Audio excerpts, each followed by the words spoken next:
Guys അപ്പോൾ ഞാൻ 7 വർഷത്തെ എൻ്റെ സ്വപ്നം കഴിഞ്ഞ് സാക്ഷാത്കരിക്കാൻ വേണ്ടിയാണ്.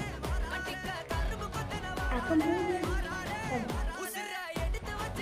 എന്താണ് സ്വപ്നം കൊണ്ട് നമുക്ക് അവസാനം ഏത് സ്ഥലത്ത് എത്തുമ്പോൾ മനസ്സിലാക്കാം.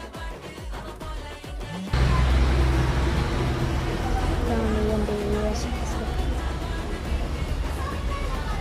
ഗൈസ്. എൻ്റെ അത്രയും വർഷത്തെ ഒരു കാത്തിരിപ്പിന് ശേഷം നമ്മളിന്ന്